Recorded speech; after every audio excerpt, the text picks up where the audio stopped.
All right, what's up, y'all? Friday Night Smackdown last night. Man, that was a good show. That was a good show. I really enjoyed the show last night. The Bloodline segment at the end, it was a little repetitive. I am getting a little tired of the whole power bomb into the broadcast table kind of thing. But Jacob Fatu coming out with the boot on his leg and beating Roman Reigns down, beating him down. I didn't think bro was coming back that soon at all. I did not think he was showing up that soon. This man came out with a boot and just was still being crazy. I don't know what kind of blood is in him. I know they say they're all in the same bloodline, but there got to be something different in Jacob. He's different than every one of them, Roman included. There's something wrong with that guy. He's crazy. But I really did enjoy that, Roman took the Ula follow back, and then he had it for a little bit, and then Solo took it right back after Jacob came back. I really enjoyed that. And the other great point of the night, DIY versus the Street Profits, man. Now, I think last week they commented about the upcoming video, or the upcoming match, and they said they wanted to give it an NXT Black and Gold feel just as far as the wrestling quality, and man, that felt like I was watching some early NXT right there. Some prime NXT right there. That was 4 superstars that are all NXT superstars, by the way, especially Gargano and Ciampa, but all 4 of them were part of NXT. They went out there and put on one of the best tag team matches I've seen on TV this year. That spot when they did the fairy tale ending and Gargano super kicked Dawkins and then into the fairy tale ending, I thought the match was over. Dawkins kicked out, and that was it. I stood up like, okay, all right. I thought that was it. That match right there was really, really, really well done, and the right people won. Because I've been really scared about the future of the Profits. I've been really worried about them, just especially with Bobby leaving. I've been really worried about how they're going to take the stable. Obviously, the Pride, I assume, is no more, but the Profits themselves with BFAB, I expected something wrong to go. I expected it to get bad, My first instinct when things happen like that, I'm like, oh, this is going to get bad real fast. It didn't. The Profits actually won. Now, they're probably not beating the Bloodline. You know what I'm saying? 9 times out of 10, they're not beating the Bloodline. But the Profits putting on great tag team matches is something that they've been doing for a very, very long time. And I feel like they're very underrated in that aspect because they don't win as much as they used to, But as great as they are as a tag team, bro, they need to be talked about more. I would love for them to be tag team champions again, even though I don't think it's happening anytime soon, but I would love if they were tag team champions again. I will absolutely love it. So it seems like I think next week is going to be the tag team title match, the Bloodline versus the Profits. Again, the Bloodline probably going to win, probably with interference, something like that. But as soon as I was about to upload that video, the Profits come out and they put on a great match like that. And I'm like, I don't want this to end. You know what I'm saying? As much as I want Montez to have like a solo run and just to see what he can do, I can't move away from the Profits yet. You know what I'm saying? Because they're still so freaking good. And their quality, they're one of the tag teams, they haven't dropped in quality. I feel like they've only gotten better. Even their matches with the Usos. Barring the Jeff Jarrett match, because that match wasn't good at all. But I think it was Money in the Bank. I think Money in the Bank was the first one. Money in the Bank was the good one, I think. I think the really weird one was the SummerSlam one. But even that one, the SummerSlam one wasn't terrible. It just wasn't as good as the Money in the Bank one. The Money in the Bank match was freaking insane. And the Profits have been a consistently really, really, really good tag team. It just, I don't feel like they've been getting the attention they deserve, you know what I'm saying? So I'm very happy that they got the win last night. SmackDown beyond that was okay, I think the reason why the show got a really good rating from me is because of those last 45 minutes, Naomi and Blair Davenport was okay.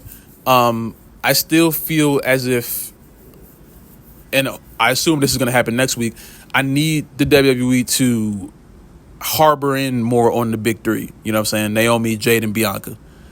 Because you had them as a big spectacle at WrestleMania, you know what I'm saying? And they won. And it seems like they've moved away from Naomi being there and it's just like Jade and Bianca. Naomi is a part of that. You know what I'm saying? You can't give them the big three, give them a pose and an entrance and a dance and the shirts, and then just say, all right, Naomi, go over here. No. Naomi is a part of this. And I love it. You know what I'm saying? Naomi is a very good part of this.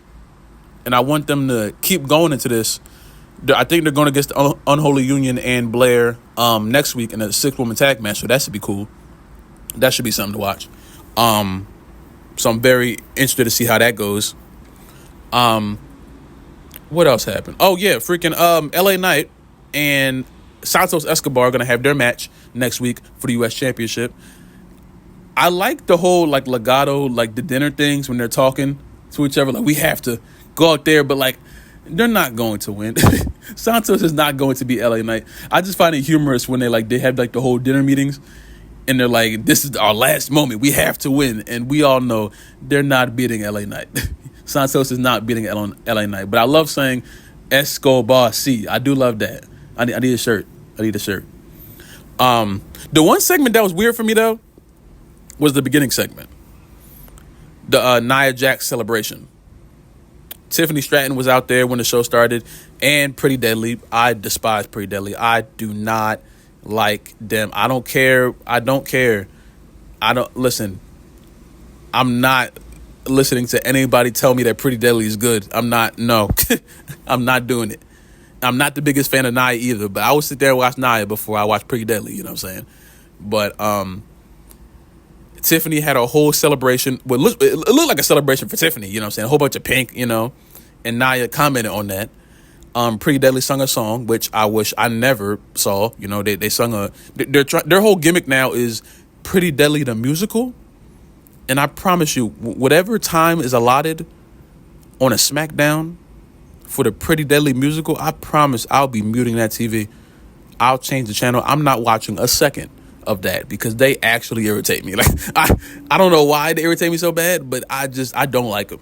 I don't like it. I don't like it at all. So beyond that, you know, they had the whole celebration thing. Nia wanted Tiffany to bow. Tiffany was like, I don't know, you know. Michin came out with a kendo stick and just started cracking everybody. Crack. And that got her a women's championship match next week, which she's going to lose. She's going against Nia next week on SmackDown. I thought it was funny. You know, I expected Bayley to come out, but I thought it was funny because Michin is like in a weird spot of like, she works SmackDown and NXT. And she loses a lot on both of those programs, you know what I'm saying? And she's really good. Michin is really, really good, but I feel like her presentation is like, she's like cool, you know, but she just loses a whole lot. And next week ain't going to be any different, you know what I'm saying? I'm really just waiting for the Tiffany cash in. I think there's a lot more stock into Tiffany Stratton being champion than Nia Jax. Nia is a great person to transition from going into Tiffany. If they want to turn Tiffany face at some point, you know, that's the thing. Nia and Tiffany are both heels. So I don't know if the crowd will immediately like jump on Tiffany being a face if that were to happen. I don't know. But I am very excited to see how that goes, just as far as the future is, you know. But yeah, those were the big parts of SmackDown that like that meant the most to me. Can't forget this. Carmelo Hayes and Andrade. Almost forgot.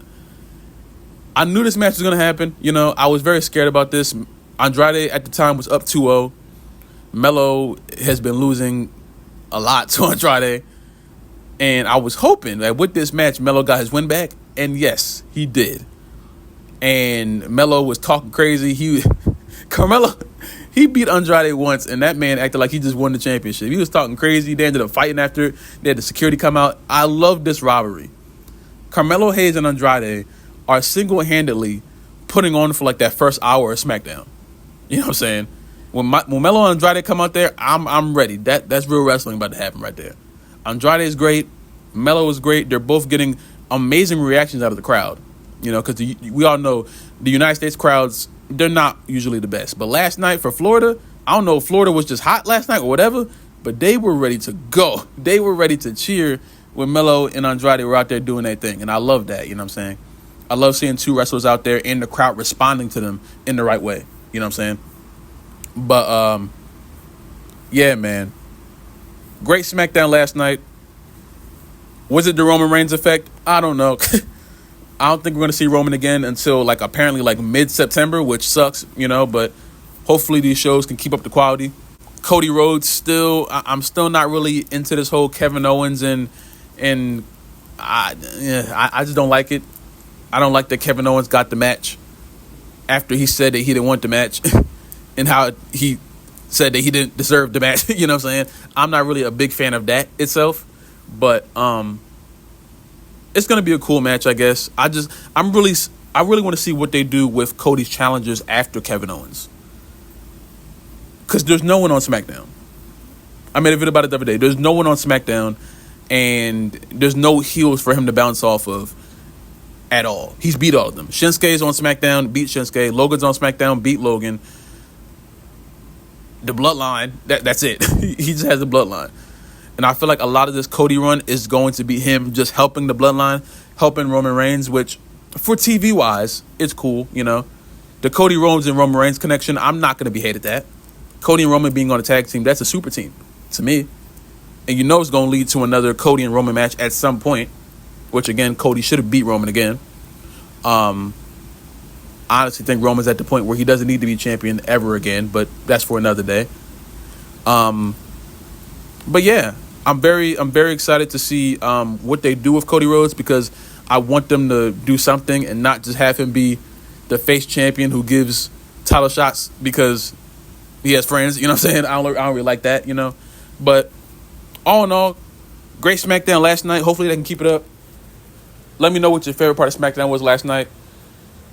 If you have a comment down below, leave a comment down below. Like the video if you like the video. Subscribe if you're new. Subscribe if you have not already. Stay safe. Drink water. I love you. Praise God. And I will see you in the next video, man.